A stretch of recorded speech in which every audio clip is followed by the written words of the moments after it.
Enga mana, enga reo, e rauranga te rama. Ki te mana whenua, te ati awa taranaki whānui, e mihi ana mō tō koutou manaakitanga. E mihi ana, e mihi ana. Ko wai au, ko maunga tapu te maunga e rune taku ngā kou, ko mātai te awa e maheia nei aku mā harahara, no whakatū ahau. Ko Rosalie Nelson, tōku ingoa, ko te Chief Executive, Edmund Hillary Fellowship. Tēnā koutou, tēnā koutou, tēnā tātou katoa. Look, I'd like to welcome you all to this really interesting and incredibly topical session on trade and economics in a geopolitical maelstrom. I'll introduce myself. My name is Rosalie Nelson and I'm the Chief Executive of the Edmund Hillary Fellowship. Now, I sit a little bit adjacent to all of the international trade.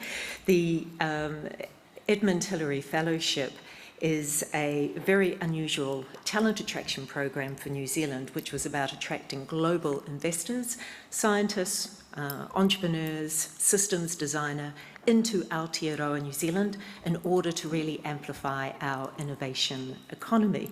So that's where my heart really sits with this. I think it's not too much to say that we are gathered here at a time of really profound geopolitical turbulence. The world's trading system, which has seemed to be a force, an unstoppable force of globalization, we're now seeing is really fragmenting under the weight of strategic competition, nationalism, and shifting alliances. The New Zealand government has laid out an ambitious going for growth strategy, and central to this strategy are efforts to double exports by value in 10 years and to increase foreign direct investment. Yet our traditional economic playbook as a small trading nation has been based on open markets, multilateralism and regulatory minimalism, and that is now running counter to some of the dominant trends that we're seeing emerge in the world.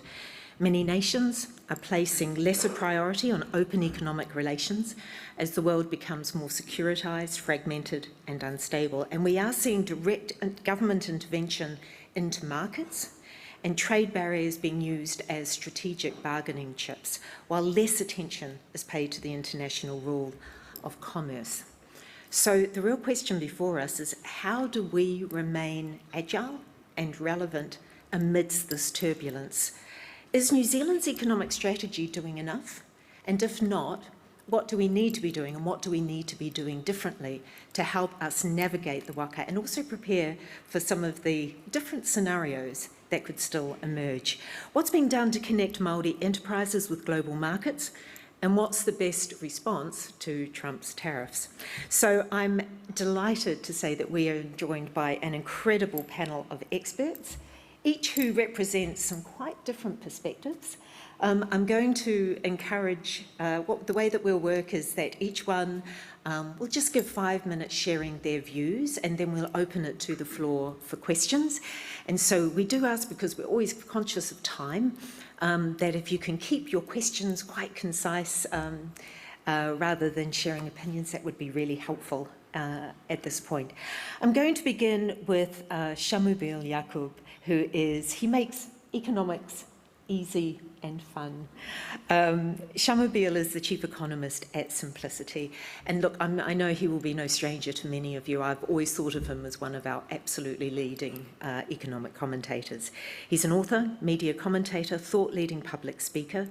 He graduated with honours in economics from Lincoln University and is also a CFA charter holder and has over 2 decades of experience as an economist, both here and internationally, with a who's who of the banking world. So, Shamubil, thank you. Thanks, Rosalie. Look, I might start with the basic proposition that we're living through regime change. And 5 years ago, I was talking about a hinge moment. I think we're past the hinge, right? We're on the other side. And the reason why I want to talk about regime change is because if you think about prosperity, because I think that's the reason why we're having this conversation, is how do we create a prosperous New Zealand? When it comes to prosperity, really what we're talking about is how do we get an economy that works for everybody? And when we describe prosperity, quite often we think about it in the component parts like capital, labor, and technology. That's kind of the silly way to think about it. That's the bits that you can see. It doesn't tell you why a place is prosperous. The fundamental drivers are around geography, around institutions, and culture. And the reason I mention that is when you think about geography, we've really changed the face of geography over the course of the period after the Second World War. That regime was very much about global cooperation, working together, bringing economies together, reducing the power of borders and nation states, at least on an economic term. So geography got reshaped very quickly, and I think that was a fundamental driver of much of the prosperity that we had seen in the last 80 years, the globalization force. But it's also true that when it comes to institutions and culture, those things also matter a great deal because we created institutions to be able to do these things. And those institutions are increasingly under attack. Whether it's the WTO, whether it's the rule of law in places like the US, we're seeing these things that are currently being changed. Why? My fundamental thesis is that the reason why this is happening is something has changed with the culture of many of these established democracies.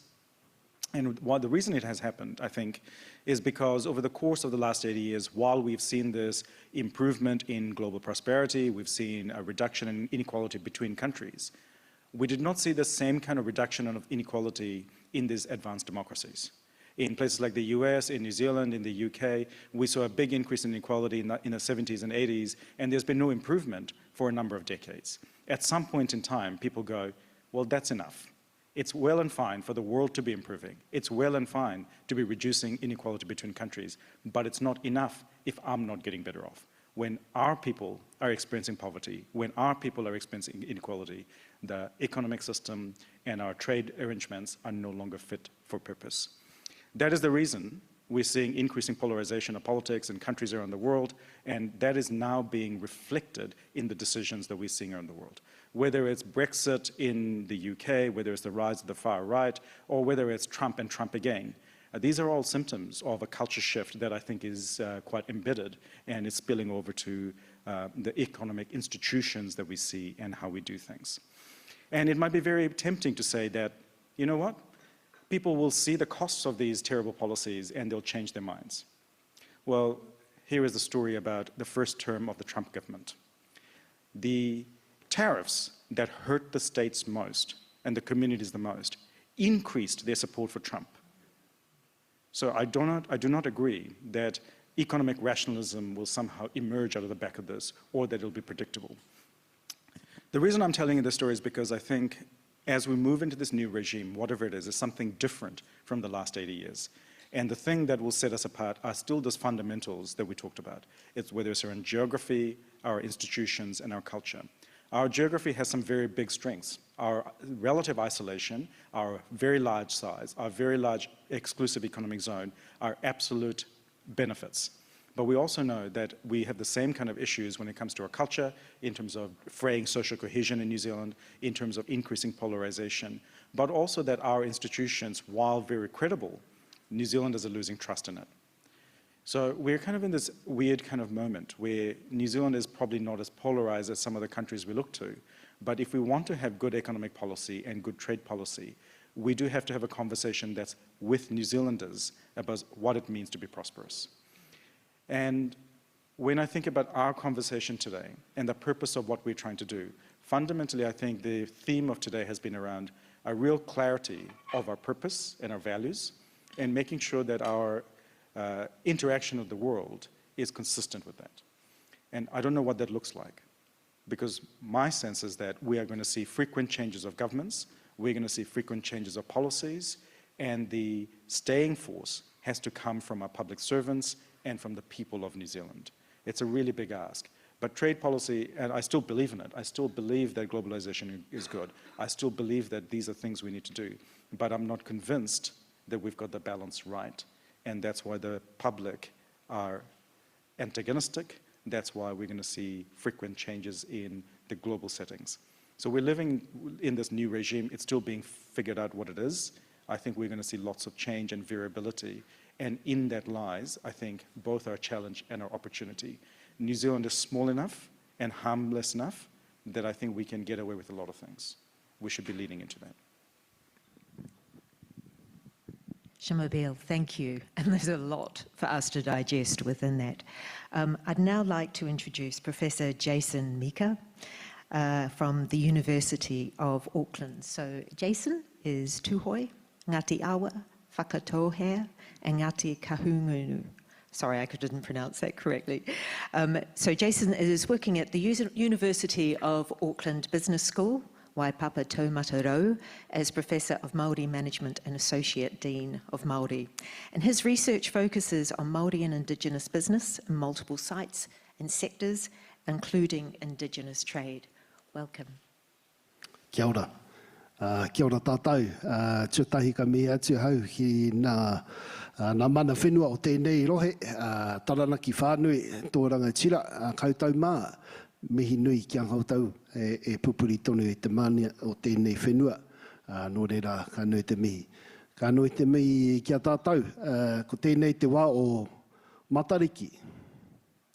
Manawa nui ki tērā kaupapa a Matariki. Ko te kaupapa o Matariki, titiro ki whakamuri, titiro ki whakamuri, ki whakamua. Hei aha, hei whai oranga mua tātou tamariki mokopuna, hurinoa, hurinoa. Kia ora tātou. I have a great pleasure to follow an economist. I have great faith in economists. They can do just about anything. It's always good to know an economist. And I believe that, yes, they can do anything, because Shamabil, he went to one of my tribes, Tūhoi, and he's talked about the Tūhoi approach to economic development. And so if he can make sense of that, he can make sense of anything. So kia ora there hoa, mō tērā kaupapa. Kia ora tātou. I've been thinking about what to say and how to frame it, and it just came to me just as I was sitting here looking at everyone, all the beautiful people here, is Matariki. Now, Matariki is a kaupapa that comes from here, and it asks us to look to the past, to look to ourselves and our history and our taonga, our gifts. So what are our gifts? So look to the past. So remember our grannies and our koro and our nannies and what they left for us and what they expect of us. So we have to think about them. Then we look to the present. What do our kids expect of us? And what do we expect of our kids? And so when we're talking about trade, Indigenous trade, Māori enterprise, Māori economy, we have to think about what do we want to leave our kids. And that's really, I guess, the ambition of Māori and Indigenous trade, Māori and Indigenous economic development and enterprise, is what kind of legacy do we wish to leave? And I hope that for me, I leave a good one, because I want my daughter to prosper in the future and work for Ministry of Foreign Affairs and Trade one day. Anyone from Foreign Affairs? Yes, I've told her what her job is going to be, and she says, yes, Dad, yeah, okay, good. So I guess a couple of things just to contribute to the kōrero. We have to look to Aotearoa, to our strengths. One of our strengths is this thing called Te Ao Māori, the Māori worldview. It offers us a different way to think about economy, enterprise, and trade. And it comes from us. It comes from us. It encourages us to think about our interconnection, our responsibilities to one another, our relationship to nature, to the environment, not as a thing for us to exploit and to use, although commercial outcomes are important, enterprise got to pay the bills, but also our cultural responsibilities to look after the whenua for future generations. And so Māori and Indigenous enterprise thrive on that worldview, and it's of something of benefit to all of us. It's asking us to see nature in a different way, our relationship to the earth, to rivers, to mountains, to seas, in a different way. And it encourages us to be more responsible in our relationships with it. Now, just in terms of Māori and Indigenous trade, that's a huge opportunity, and I just acknowledge Hone McGregor from Te Taumata, Chair of Te Taumata, who is all about advancing Māori opportunities in trade, but from also recognising Māori rights and interests and protecting those things for the future. There's also Ngātuki Whakarururanga, who is challenging the Crown and challenging foreign affairs officials to think about protecting Māori rights and interests, not just for us, but for all of us, so that when we go out into the world, we can put our best foot forward. So I acknowledge all of them. As an academic, well, what are we going to do? We've got to research this stuff and try to figure out what's going on. And so we're embarking on a research program together with Te Taumata to figure out, well, what is an Indigenous approach to trade and trade policy? How do we indigenise trade policy? How do we measure trade, Indigenous trade? But more than that, how do we know that it's impacting or improving the well-being of people, of community, of whānau, hapu, iwi? So it's not just about the dollars, it's about impact, it's about well-being. And then the third question that it's trying to deal with is, how do we enable Māori and Indigenous trade? How do we support inter-Indigenous trade, Indigenous to Indigenous trade?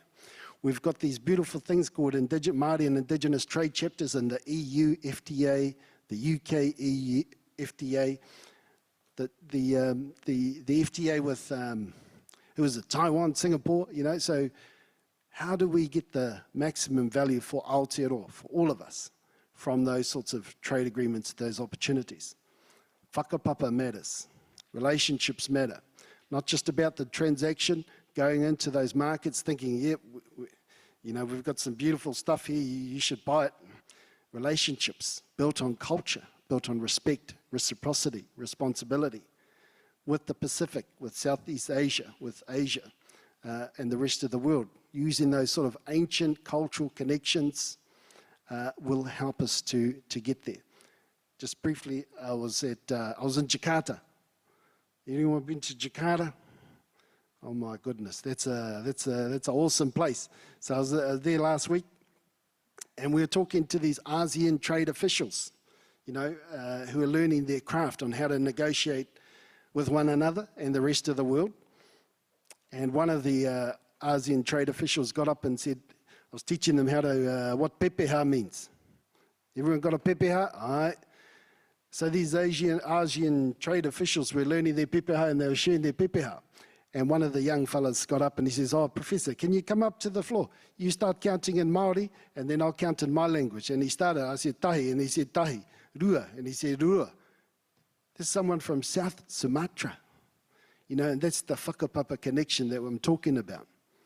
Why don't we grab that, embrace it, and use it as a way to develop those relationships, cultural, commercial opportunities for us and our mokopuna, our kurahi tērā.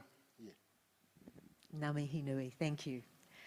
I'd like to introduce now Juan Carlos Baker Pineda. And Juan Carlos Baker is a worldwide recognized expert in trade negotiations, international trade, regional economic integration, and foreign relations. In Mexico's Ministry of Economy, Juan Carlos held several important positions ranging from Director General for North America through to Deputy Chief Negotiator of Mexico for the Trans-Pacific Partnership Agreement and Chief of Staff to the Minister of Economy and Undersecretary of Foreign Trade. When I read through this, it makes me wonder what I've been doing with my life, Juan Carlos. He's represented Mexico at different regional and multilateral organisations, including the WTO, OECD, G20, and the Asia-Pacific Economic Cooperation Forum in APEC. Juan Carlos, thank you so much for joining us here today. We'll be very interested to get your perspectives, particularly as from the international and Mexico lens. Of course. Thank you for the invitation. Thank you for, I know it's been a long day. Thank you for staying and listening to us. I am very happy to be here because it's a long trip from Mexico. You probably have heard about that. But I decided to come despite the short period of time, 3-4 days that I'll be here, because New Zealand represents a lot for me personally. As you probably heard, I had been in the Ministry of the Economy in Mexico for a good number of years before I was given the opportunity, the honor really, to serve as Deputy Chief Negotiator for Mexico on the TPP. And despite, I know that it sounds like that happened a long time ago, but I would argue that the TPP is still very relevant for the moments that we are living right now, and I'll explain to you why I think so. And when that appointment came to me, I had the first taste of the Pacific, Southeast Asia, and the first place that I visited under that capacity was New Zealand. So after that, and after a successful conclusion of the TPP and other engagements, I was given the honor of my life to be appointed Vice Minister for Mexico in a time that Donald Trump was president. So you can imagine how much fun that was. And now thinking back on that, or looking back on that, none of that would have been possible if I had not taken that first trip to New Zealand. So that's why, to me, it's not only very important, professionally speaking, because it launched a different part of my career, but also personally because this is the place where I started a process that led me to learn and to be a much more fuller person, I would like to think. So anyhow, I think that I will just, for the purposes of time and the benefit of time, I will just share with you 4 main ideas that I've been thinking for some time. The first one is that rather than saying to you that the world is changing, and you heard on the previous panel that the liberal order was somehow in ruins and everything that you already heard, with which I partially agree. I suppose there are degrees of grace in that appreciation, but I generally would agree that we are going through a moment of change. And how does this translate in trading and trade policy?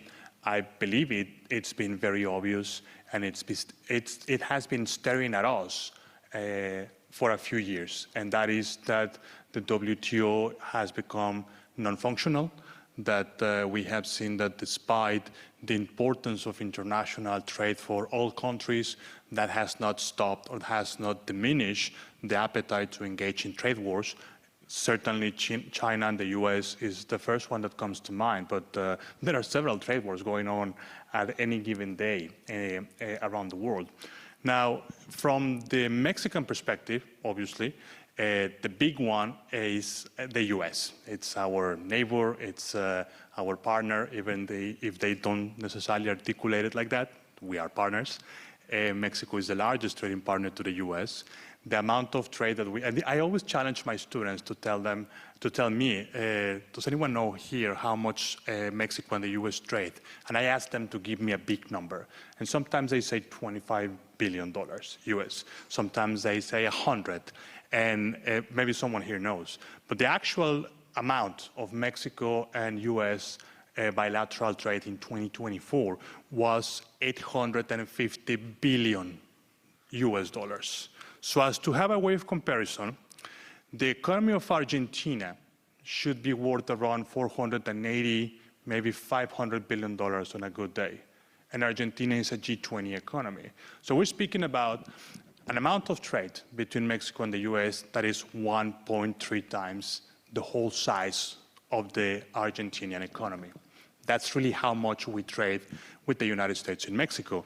And as you can imagine, that has restricted certain of the policy options that my country has in this context, or against this context that we were talking about and that you have heard in the previous panels. So how are countries responding to all these contexts and these new policy decisions? In my experience and in the people that I have spoken with and the travels that I've done in the past year and a half, I have generally seen that there are 3 potential responses to address this uncertainty and this volatility. The first one is to wait it out. Some countries believe that this is just, a matter of time, that people will be rational. I understand that this is not really on their own benefit and decisions will change. Very few countries can actually or have the luxury to wait that out. Some countries, with large domestic markets, India, Brazil, probably can do it. Others, Mexico, and I would argue also New Zealand, just trying to wait it out for God knows how many years, perhaps is not the best option. The second general approach that I've seen on countries trying to address this situation is to refuse that it is happening. This is really just a negotiating tactic on the US. They just really want to strengthen their hand, but this is really not their objective. They are not intending to break down the system. It's really just a matter of having more chips to negotiate, if you allow me the expression.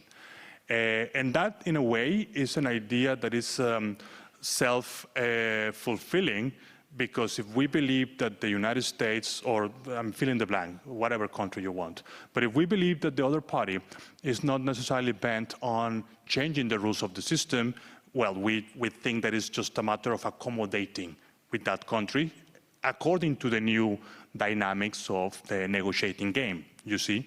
So some countries are just refusing to accept that this is happening, which is very, very dangerous, and I'll tell you why in a bit. And other countries, and I would say that probably my country, Mexico, is in that basket, well, we have chosen to negotiate. Why? In our case, because of the sheer amount of trade that I already explained to you that we have with the United States. For Mexico, waiting this one out is not a possibility. Actually, we didn't do it on Trump 1.0, and it's actually a good idea that we didn't, because now we have Trump 2.0, so he didn't really go anywhere. We can also, in Mexico, not refuse that this is happening, because, as I said, it is really staring at least Mexico down on its face. I mean, we're seeing these as a matter of everyday business decisions that companies based in my country have to deal with. No? So how do we negotiate with the United States? How do we negotiate in this context that perhaps you are not even sure if the other party, which is stronger, wealthier, and perhaps even more aggressive, we don't even know if with those characteristics the other party is going to uphold its commitments, right, under the agreement? Well, how Mexico has proceeded on this, it's based under what I call the 4 C's, right? And the first one is to cooperate. There are certain areas where Mexico may cooperate with the United States because the objectives that the US trade policy is pursuing are not necessarily something that Mexico disagrees with. So, for example, it is true that some of the decisions or some of the functions of the WTO have not provided the sort of rule-making that the world needs on a 21st century condition. Okay, so whenever those areas exist, Mexico has chosen to cooperate with the United States. But by the same token, we have also decided to challenge, second C, to challenge those ideas or those policies on the US that we don't agree with. For example, despite the fact that we acknowledge that the WTO is not as robust as we would like it to be, Mexico has chosen not to breach its WTO commitments, because it's not a good idea to start breaching the commitments, because then somebody will do it to you, and as a middle grounder country, Mexico is just not about to do that. So we cooperate when we find the opportunities, we challenge when we have to diverge or not agree with those ideas from the United States. We also contrast, third C, because despite this breakaway that the US clearly is attempting from the international system and other trading partners, and despite this degree of exposure that I already explained to you that Mexico has not backed or rolled down on its commitments with other FTA partners. Mexico is still an active part, I would say, of the CPTPP. We have our agreements with the European Union. We have our trade agreements with the Latin American countries. So we recognize that the system might not be working as we would like it to be, but that's not a justification, at least on our mind, to burn those bridges, but rather to continue having them. And finally, whenever, also maybe this is not so clear as of now, But whenever in the short-term future there are opportunities to converge 4C with the United States, we will probably likely doing it. And I'm saying this because, as you probably have heard in previous occasions, the agreement that regulates U.S.-Mexico trade and relationships, the USMCA, is up for review next year, 2026. So the review of the USMCA, that nobody really knows what that means because, we never really had done it, so we don't know how to do it. When I was vice minister, we also included that clause in the agreement. So people now come and ask me, if you didn't really know what you were doing, why did you put it there in the first place? And well, it's a long story. But when the 2026 review of the USMCA comes, and it will come, believe me, that is probably the moment where Mexico will have to face the decision on what policy areas, trade-related policy areas, Mexico wishes to converge toward the views that the U.S. may put on the table at that point in time, whenever that happens. So Mexico's approach, and I'm heading towards a conclusion, I promise. Mexico's approach has been I could probably say, pragmatic in some issues, right? In others, it has been an approach that sort of fends off most of the negative or the most negative ideas that we are getting every day from the U.S. administration. And in some areas, we have just decided to strategically place the conversation in the future. But we know that it's going to happen. That's absolutely sure. I'm not saying that this is a formula that may work for all countries. I'm just sharing with you what my country has been doing in the past 6 or 7 months, and we're still there. So probably there's some merits on those tactics and in those strategies, no? But we are also under no illusions. We know that for all intent and purposes, these strategies need to be reassessed, recalibrated, and redeployed, maybe within a very short notice, because as we have seen, things change all the time. Just so as to end on a positive note, yes, certainly I believe that the environment is very challenging. Yes, I would agree that we don't really necessarily know what the new future would be or what the new regime, the features that the new regime will have. But clearly, the worst thing that we can possibly do is just to sit idle and do nothing. And in that sense, well, I'm really sure that the Mexican perspective can be at least illuminating in the sense of seeing how other countries that are very much closer to this reality are taking their decisions. Thank you for your time, for listening to me, and looking forward to your questions. Juan Carlos, thank you. I'd now like to introduce Catherine Beard, who's the Director of Advocacy for Business New Zealand. I'm sure many of you are very familiar with Business New Zealand as the largest business advocacy network, and it represents most large companies in New Zealand, from major companies groups. It's got the Business New Zealand Energy Council, Export New Zealand and Buy New Zealand Made, and more than 70 affiliated industry associations. So this is very much the voice of business, working for members large and small, including a number of the regional business associations. So Catherine, thank you. We'll be very interested to get your perspectives. Thank you. And I'm sure that my business colleagues in the room can correct me if they think I'm getting it wrong. I'm going to sort of take a more optimistic stance than Shamabeel, and I'm going to say I think we can get through this. And my reasons for saying that, I've got a few reasons.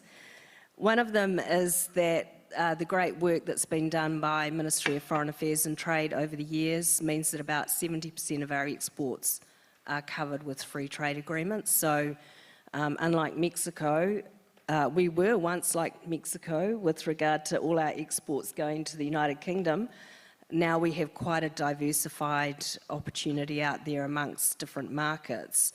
So that's an opportunity for us. Another reason I think we'll survive is because the tariffs are blanket, right? They're across everybody. We're in the lowest tariff category, and we're not actually worse off than anyone else. We're better off than a lot of countries. So that's positive. The other reason I'm optimistic is because I do think it's an economic own goal, what America's, this trade policy that they're pursuing at the moment. And I think it will actually come back and bite them. It'll bite consumers, because when you put blanket tariffs out to every country in the world, those costs are going to be passed through to the US consumer. Maybe not 100%, but they'll definitely feel the impact of some of that.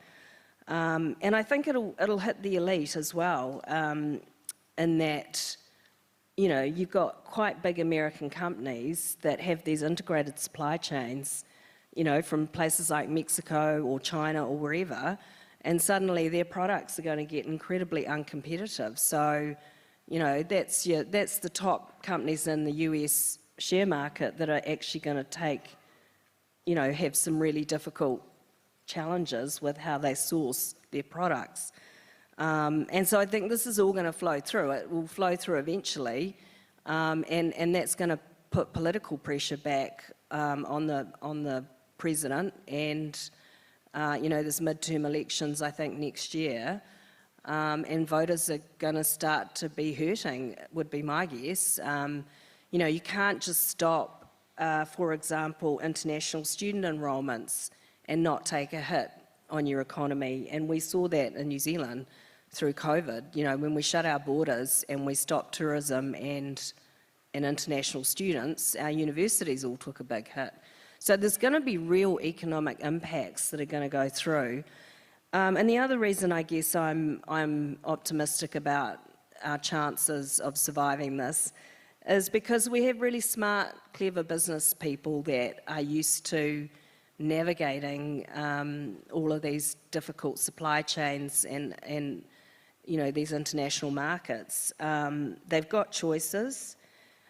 They've also got good relationships, with the United States customers. So I'm hearing definitely, in the meat industry, for example, there are long-term contracts that have been entered into because people want to secure a high-quality product, and they're prepared to pay for it. So, they're prepared to pay at a higher rate. So, it's difficult times, but even most recently, another example was actually, I think Nick Mowbray was in the media talking about, they obviously have made their fortune out of putting toys on the shelves in American stores. Now, they would have been at that 145% tariff, but they can manage it because the tariff's actually not going on the retail price, it's on production costs. So, I think businesses will be doing lots of things to make this work. But I think, the sad and the downside is uncertainty. And definitely, the world is not going to grow as fast as it would have, the global economy. Investors maybe will sit on the sidelines. They will take a pause before they make new capital investments, and that's not good for the world. So that's my take. I think we'll survive. Catherine, thank you. So, look, we'll now open it up to the floor. Please just put your hand up and someone will come to you with a microphone. Before we take the first question, I'd just like to unpick something that's emerged through a lot of the commentary. Shamabeel, from listening to you, what I was hearing is that we're seeing an environment where geopolitics is driving economic policy, and this has been driven by an underlying cultural shift within countries, and therefore this is a structural change that we're facing right now that we need to really be conscious of and adapt to. Is that a fair interpretation? Absolutely. Whether it's trade policy or economic policy or social policy, I think what we're talking about is a general fraying of social cohesion in countries. We're seeing it around the world. New Zealand is not as frayed and as polarized as the US, but certainly we're seeing the same issues that we've seen in the data for New Zealand. And when your culture becomes frayed, it becomes very difficult for you to be consistent in your values, consistent in your politics and your policies. And so, Catherine, I agree with you, we will survive. But I think the difference, the point that I'm trying to make is there is less predictability in the environment, whether it's around trade policy, whether it's an economic policy, or whether it's simply just the social environment, that permissioning environment for us to do things. And so therein lies my biggest risk. What we're seeing around the world is an expression of cultural cleavage that is coming through these institutions that we have built up over the course of the last 80 years. As they unravel, we're all going to be dealing with essentially much more uncertainty, much less predictability, and that's why we need to make sure that the way that we engage with the world is very consistent with whatever values that we agree is reflective of New Zealand, so we can stay the course. Because everybody else is changing, we need to be that, the port, the safe port. And Catherine, I'd just like to toss this back to you, because we were hearing a strong perspective from you that whilst we're going through all of this disruption, there is an economic rationalism that will prevail, that the markets will effectively discipline what's occurring that may be sort of rogue in terms of geopolitics. How do you respond to what Shamubil's just said?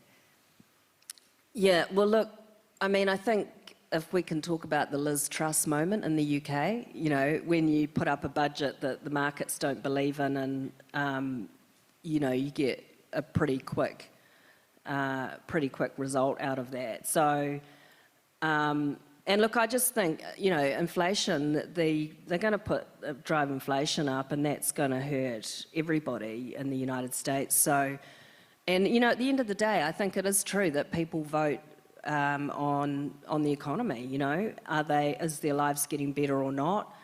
And so I think politically it's going to end up being quite unpopular. And in some ways, you know, what could happen through all of this is that economic orthodoxy and trade policy becomes a shining star, and everybody comes back to going, well, look what happens when you deviate from that course. And, you know, New Zealand's got a coalition of the willing of countries that are sticking to free trade, open borders and global comparative advantage. And so, you know, there's plenty of people to do business with around the world who subscribe to those values, and hopefully that'll be a demonstrator for the way to go, not the other way. Can I just say, but only one of us will be right, Catherine, right? Because it's a fairly binary choice. And the reason why I talk about unpredictability is you're absolutely right that there are some countries today who express those values, but it's very possible after the next election they will not. And therein lies the dilemma. And so I think for me it's really about making sure that we are prepared for that possible change of mind. And I do not think economic rationalism is going to be as prevalent. As I've mentioned with what's happened in America, you can suppress your people. People can, when politics is driven by a desire for vengeance, when it's driven by a viewpoint of zero-sum mentality, it's entirely possible to have self-sabotaging economic policies being pursued through politics. It's possible. But it may not just be for successive governments. It might be for one government, but that could be damaging enough. And so in my mind, it's not so much again about survival, but it's about the unpredictability. I don't think we have a common group of countries that we can truly predict will hang together. I'd like to open up to a question from the floor now. Thank you. Kia ora, my name is David. I'm a student at Victoria University of Wellington. I'm glad that we've, kind of talking about the trade and what's kind of going on in global markets right now. And I was just looking at the Stats NZ for April's merchandise trade and noted that it's up 25% when compared to April 2024. Particularly China's up 30%, EU is up 34%, the United States is up 25%. Coming from that and noting that we also aren't going to be a major target, touch wood, of Trump, do we have an opportunity to really to take advantage of in the trade environment, particularly considering the US is our main competitor in key industries like beef and milk, and do we have the opportunity to go to importers in foreign countries and be like, hey, actually diversify your imports to someone that's a bit more safer, while likewise with Americans going, hey, we're probably not going to get higher tariffs than this come to us. Is that an opportunity you guys see occurring in the near future? Let's just open it up to the panel. Who would like to respond to that? Well, look, I would say yes, absolutely. That's what business and commerce is all about. And they've done it since the start of time, and they will continue to do it. So there will definitely be sort of arbitrage opportunities open up, and businesses will be very alert to that. And they'll be doing all sorts of things, including actually running tariff policy through AI to, get a bit of help with what's the latest. Thank you. Well, clearly those opportunities will be created by these policy decisions that we are already commenting. Now, while it is entirely possible that some trade diversion will happen, we also need to take into consideration that the policies, at least from the US, that are not only trade-driven. What I'm trying to say is that it might be the case that the US, when negotiating a deal with one of the countries to lessen some of the 10% tariff basis, which by the way is illegal, but that's a completely different discussion. The US also includes some certain provisions that guarantee some reciprocity, quote unquote, as they call it. So even though that probably some country may say, you know what, given the attitude that the US is having, I will take my business somewhere else. Well, that is entirely possible. But then again, what sort of agreement is the US negotiating with that country in particular, right? And we have seen this happening already in the agreement that the US, even though that we don't know the text, but in the agreement that the US reached with the UK, with the United Kingdom, there were some hints here and there that for particular sectors, trade will be privileged between the UK and the US. It sounds very imperialistic, it sounds very 1980s, but that's really the way that the US is structuring its policy. So yes, it is entirely possible that those new opportunities rise, but I would also caution that in making the policy decisions, countries may be tempting to compromise or to engage in a higher level of commitment that forbids it. Kia ora. Just want to add that I guess there's this goal that we're looking to double exports within 10 years. And from a Māori or an Indigenous point of view, if we keep, doing what we're doing, we're going to end up with what we've got, which is, commerce with, at the same time, environmental consequences. So we have to rethink, we have to change what we kind of do and innovate so that what we produce is high quality, it's environmentally sustainable, and it's what the world values. And Māori and Indigenous firms are exploring what that looks like, including transitioning away from stuff that, is not good for papatūānuku or ranginui, for environment, for community. And so innovation is a key focus for Māori and Indigenous firms. And I guess the question is, it's great to have the free trade agreements that the New Zealand government has managed to negotiate. Vengalis Vitalis and his team have been working very hard for the last 10 years or more to do that sort of thing. But it's a pathway, it's an opportunity, but we've got to make the best use of those free trade agreements and to ensure that they're implemented and that they're beneficial for our Māori and Indigenous firms working in partnership with mainstream New Zealand, with Business New Zealand. Collaboration is key because we're not, are we a big country? No.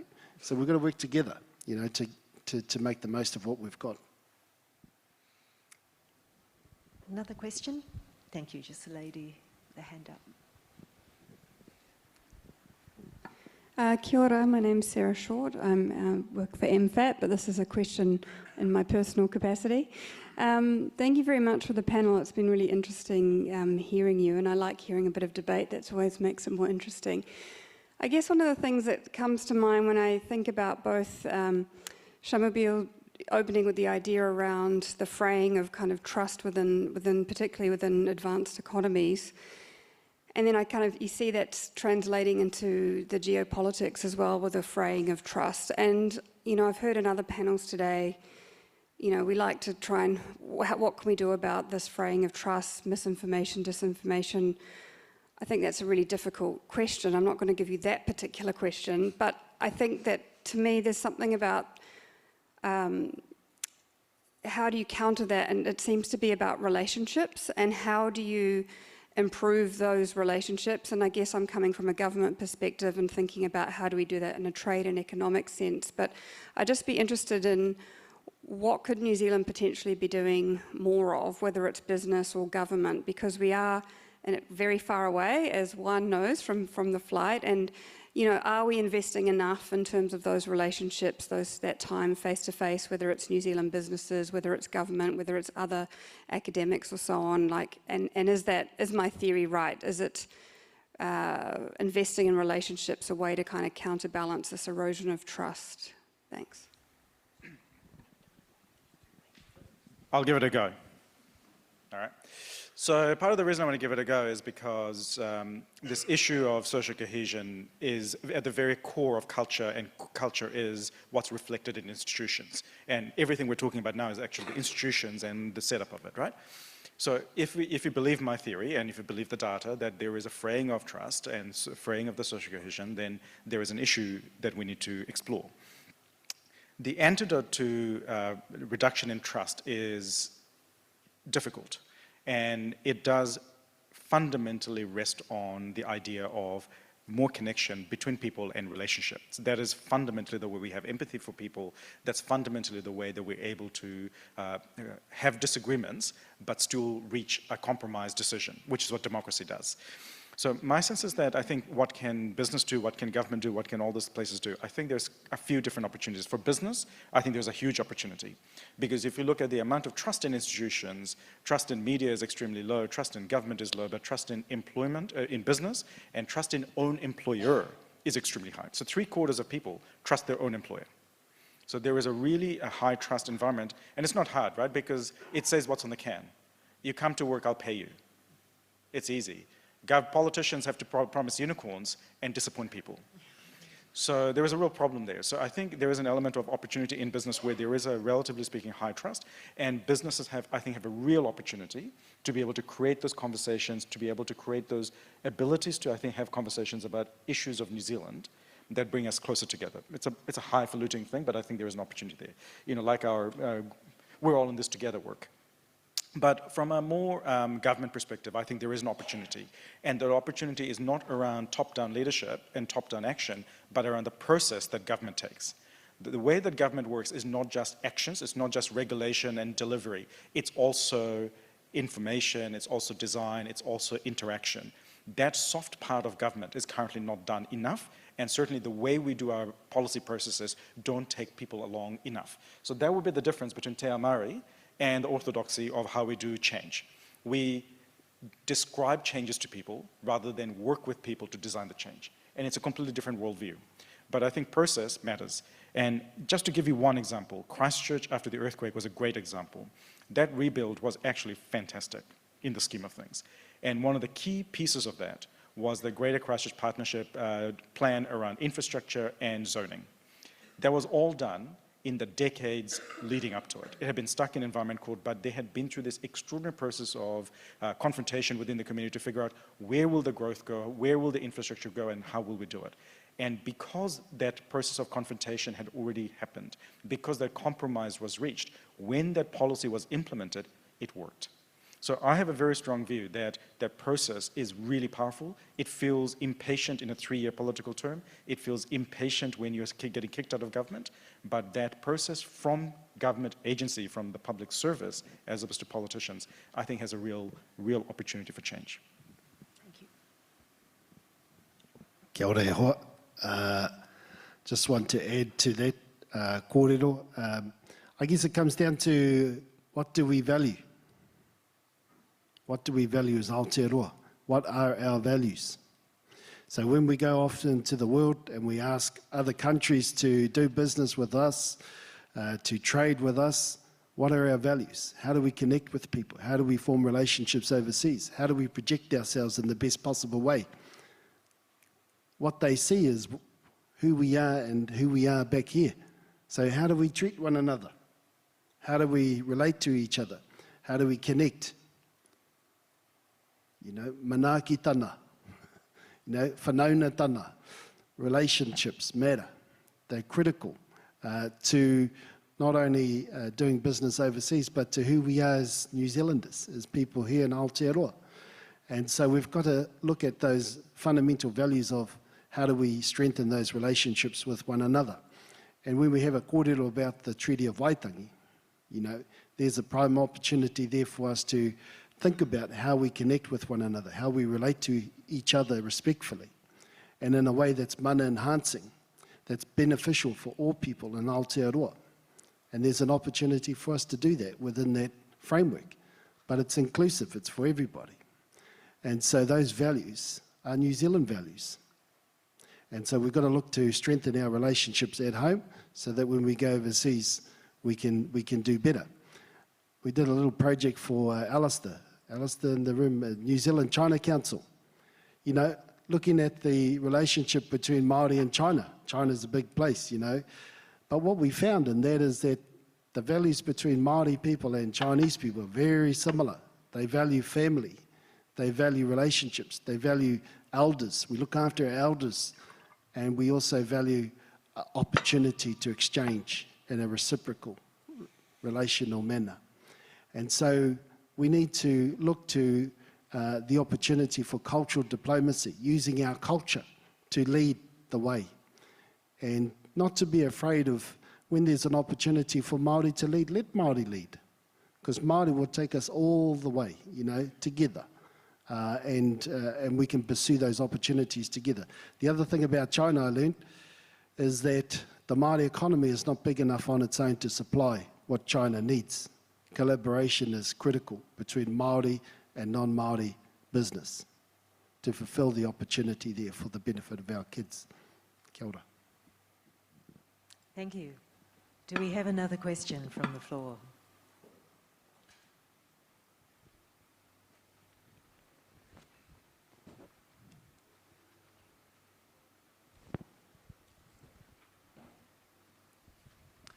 Kia ora, my name's Matt Castle. I'm at Victoria University of Wellington. Question for Juan Carlos. So you mentioned different strategies that are a possible response to this administration and I guess to uncooperative actors in general. And I'm curious about your take on the potential to, I guess, incentivize future non-cooperation and the risk that accommodating but also negotiating creates incentives for future non-cooperation, either by the same party or by others. And I can see a world in which negotiation looks quite a lot like accommodation if it doesn't come with a sting for the uncooperative party, right? And so I guess I'm curious about how you avoid incentivizing future non-cooperation and what role, if any, there might be for some form of punishment for non-cooperation, whether that's, you know, retaliatory tariffs or, you know, other actions that make it super costly for the US to continue down this path. Thanks. Of course. I remember that a couple of months ago, right after Donald Trump was elected president for the second time in the United States, The Economist ran a piece on what was the degree of exposure of certain countries towards the policies that may come from Trump 2.0. And on that index, Mexico ranked at the highest. And, you know, that certainly is one way to interpret it, that given this amount of trade that I described for you, that we are neighbors to the US and so on, it will be logical to conclude that Mexico is in a very weak position. But let me flip that around, because I would argue that actually Mexico right now is perhaps the country that wields the largest degree or the largest leverage vis-a-vis the Trump administration.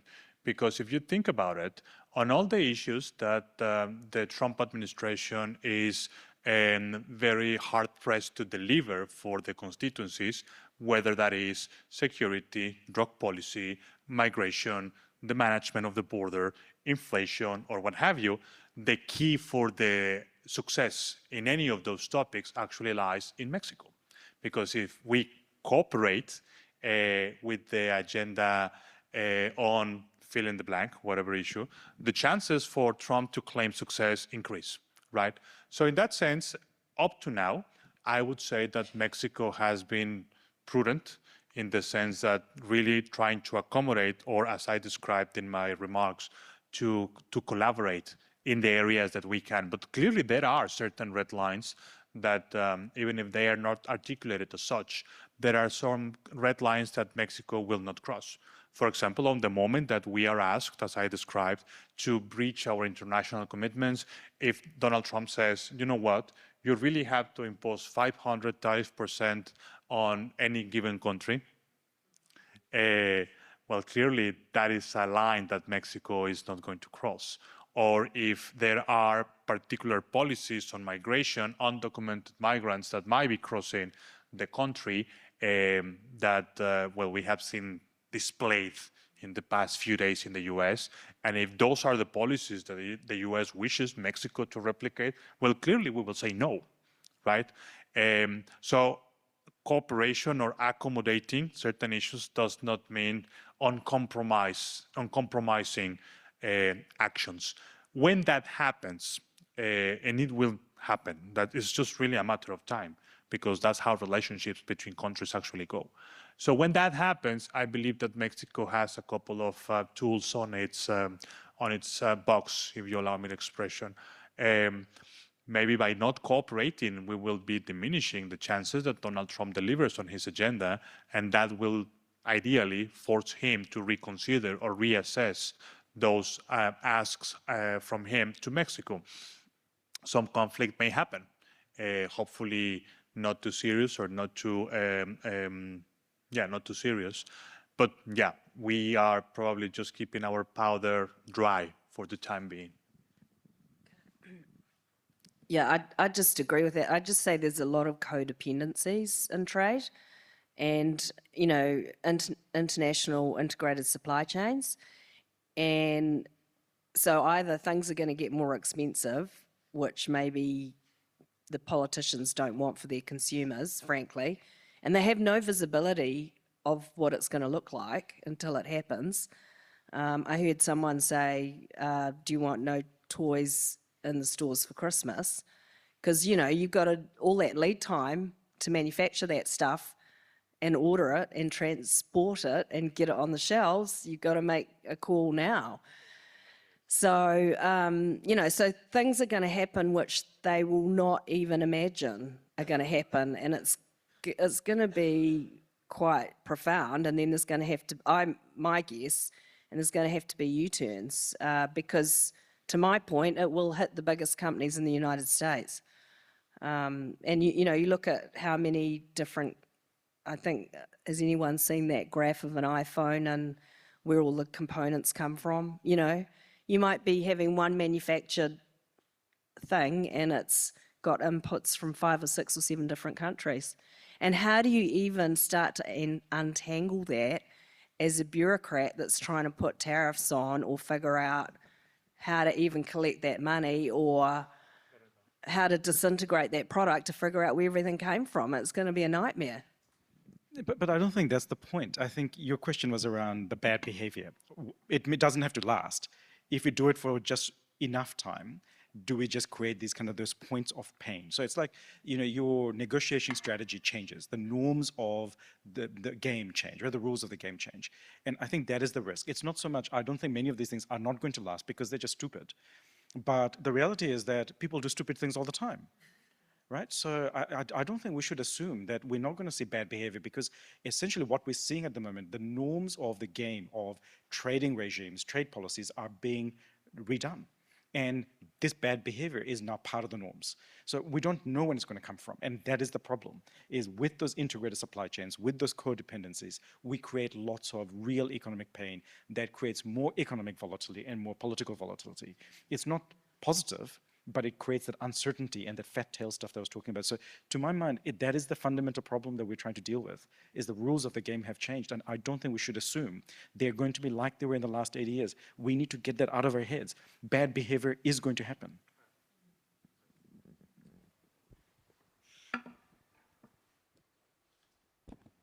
Kia ora.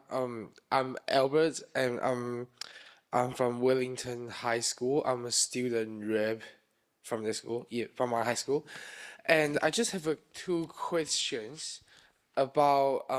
Most of you mentioned opportunities.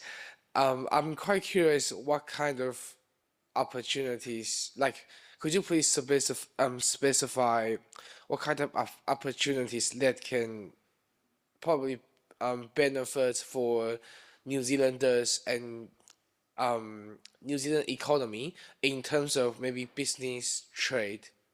And the second question is, what will be the future focus for New Zealand? Thanks. So the second question was, what will be the future focus for New Zealand? Okay, the opportunities will be potentially where trade sort of gets displaced or disrupted. So I don't know, if a country is exporting a lot of stuff to the United States and then it becomes untenable, where do they shift those exports to? And for New Zealand, I suppose the question will be is, what do we produce the most of? Who do we compete with? If people are going to struggle to send, if another country, for example, had a higher tariff on dairy products or meat products and we're at 10%, then we're suddenly more attractive. So, there's those kinds of opportunities. In terms of future vision, that was the second. So I'll just give a little plug. Business New Zealand is doing a bit of future vision thinking out to 2050, and it's not just on trade, actually, it's on how do we have a vision on what we want to look like by 2050, and how do we stop short-term political thinking, which is driven by 3-year electoral cycles, and you've got some things that just never get done, and we waste a lot of money on, and I'll just use infrastructure as an example, where you've got policy flip-flops and U-turns, and things never get off the drawing board, and we end up with a big infrastructure deficit, expensive housing, et cetera, et cetera. So it's like, what we're saying to our political parties, the two main ones, can we please depoliticise some things so we can actually, get to a future New Zealand, which is going to be great for us all to live in. So yeah, that's my plug. Could I just, say one more thing before I hand it over? I think we should try to understand the American psyche a bit more. And a book that I've just read, which has been fascinating, Ezra Klein, and it's called Abundance. And it's actually quite a left-wing economist who wouldn't normally be the kind of economist I would read. But it's fascinating because it's the left actually critiquing itself in the States about how they haven't actually gotten things done and they haven't delivered for people. And so we all kind of sit over here in New Zealand and go, how do they keep voting that way? But actually, they're voting that way, and it's partly domestic because housing's unaffordable, homelessness is rising, et cetera, et cetera. So I really recommend that book to anyone who's a policy geek. Look, I'll just hand, we're just coming out of, time is up for us now, but we'll just close with Jason, because it looked like you had something that you wanted to share. Yeah, just quickly, the Māori economy has previously primarily been about cows, trees, and ika, fish, seafood, but it's transitioning. It's transitioning into innovations in genomics, research, services and health and education. And so the products of the future will be digital, will be service-based, will be infused with mātauranga Māori, indigenous knowledge, and combining with that, with the technologies of the day, present us with the opportunity to sell something new to the world in terms of culture. Kia ora. Thank you. So look, I'd really like to thank all of you for your time and for your questions today. I think this has been an incredible session, and I mean, the thing that has really jumped out at me is that, you know, we are in a period of really significant uncertainty. And when we're in this type of environment, we can't simply sit still and weather the storm and believe that because we're in a geographic cul-de-sac at the bottom of the world, we'll be largely overlooked. I hear the message that we're hearing here is that we don't need to panic, that we can adapt, we can be flexible, and we need to hold true to our core values and look at how we build the relationships and the trust that will sustain us for the future, but also to be able to be flexible and to consider the different scenarios that actually we are facing quite a fundamentally different world order potentially in the future to that which we have seen in the past. And so therefore, who do we want to be and what do we want to stand for as a small trading nation in that environment? So we'll leave it at that for now, but thank you so much for your time, and a huge thank you to the incredible panelists. Please join me in giving them a hand.